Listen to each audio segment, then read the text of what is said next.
पुण्याच्या उद्योजकांना देखील खात्री द्यायची आहे की 2.5 वर्षामध्ये कदाचित काही कामं आमच्याकडनं राहिली असतील, ती देखील माननीय देवेंद्रजी, एकनाथ शिंदेसाहेब, अजितदादांच्या नेतृत्वाखाली पूर्ण करण्याचा आमचा मानस आहे. महाराष्ट्रामध्ये उद्योग भवन ही जी संकल्पना आणलेली होती त्याचा आढावा देखील आज मी घेणार आहे. आणि इंडस्ट्रीना त्रास देण्याची भूमिका जर कुठच्या ना कुठच्या माध्यमातून जर कोण घेत असतील तर त्याचा देखील कडेकोट बंदोबस्त करण्याचा निर्णय हा शासन म्हणून आम्ही घेणार आहोत. परदेशातले जसे उद्योजक आहेत तसे आपल्या राज्यातले देखील उद्योजक आहेत, आपले स्थानिक उद्योजक देखील आहेत. त्यांना पूर्ण ताकद आणि संरक्षण देण्याची जबाबदारी उद्योग विभाग म्हणून आमच्या सगळ्यांची आहे.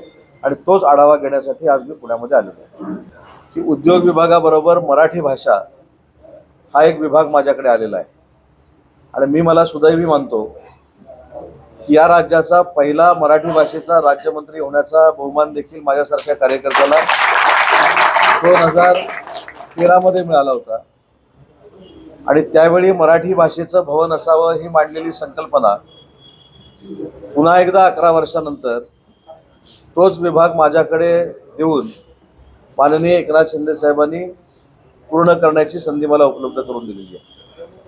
अजून एक योगायोग असा आहे की मराठी भाषेला अभिजात भाषेचा दर्जा याच वर्षी मिळालेला असल्यामुळं केंद्र शासनाकडनं मराठी भाषेच्या उद्धारासाठी, मराठी भाषेचं महत्त्व कानाकोपऱ्यामध्ये पोहोचवण्यासाठी आणि मराठी भाषेच्या निमित्तानं युवा साहित्यिक निर्माण करणं, महिला साहित्यिक निर्माण करणं, जे ज्येष्ठ साहित्यिक आहेत त्यांना मान सन्मान देणं, यासाठी या खात्याचा आढावा देखील आज मी स्वतः घेणार आहे.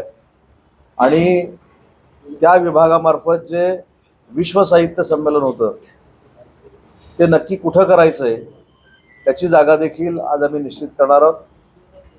साहित्य संमेलन जे आयोजित यावर्षी केलेलं आहे त्याला देखील कोण निमंत्रित करायचं, कोण कोण असणार आहे याची देखील चर्चा आज पुण्याच्या बैठकीमध्ये होईल. आणि आजच्या बैठकीमध्ये एक संकल्पना अशी आहे की मराठी भाषा ही तर आपली मातृभाषा आहे. मराठी भाषेवरचं प्रेम हे मी काही सांगण्याची आवश्यकता नाही, परंतु ही मराठी भाषा व्यवहारात वापरली गेली पाहिजे. मराठी भाषा ही न्यायालयामध्ये देखील वापरली गेली पाहिजे. मराठी भाषा ही प्रत्येक क्षेत्रामध्ये वापरली गेली पाहिजे. हा उद्देश डोळ्यासमोर ठेवून या खात्याचा कार्यभार मी स्वीकारलेला आहे आणि त्याची देखील आढावा बैठक आज पुण्यामध्ये आयोजित केलेली आहे. पालकमंत्र्यांच्या नियुक्त्यांचं काम 99% संपलेलं आहे. जसं खाते वाटप कधी होणार अशी तुम्हाला क्युरिओसिटी होती आणि रोज तुम्ही आम्हाला विचारायचं, ते विचारण्यासाठी 2-3 दिवस आम्ही तसंच ठेवलंय. एक 3-4 दिवसानंतर पालकमंत्र्यांची यादी जाहीर होईल.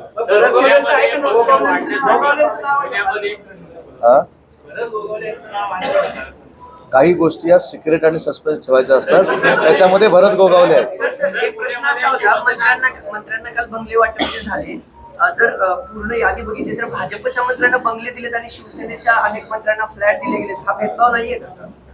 मुक्तागिरी आहे म्हणजे तुमचा आहे मुक्तागिरी, पण इतर मंत्र्यांना? माझा मुक्तागिरी आहे, जेतवन गुलाबराव पाटलांचा आहे, संजय राठोड साहेबांचा तोच आहे. असे आम्ही जे 12 मंत्री आहोत त्याच्यातल्या 8 मंत्र्यांचा तोच आहे. तसं बीजेपीचे जे मंत्री आहेत त्याच्यातल्या 10 मंत्र्यांचा बंगला आहेत, बाकीच्यांना फ्लॅट आहे. त्याच्यामुळे तुम्ही कुठेही आमच्यामध्ये वाद लावायची संधी सोडत नाही आणि आमच्यामध्ये वाद लागणार नाही.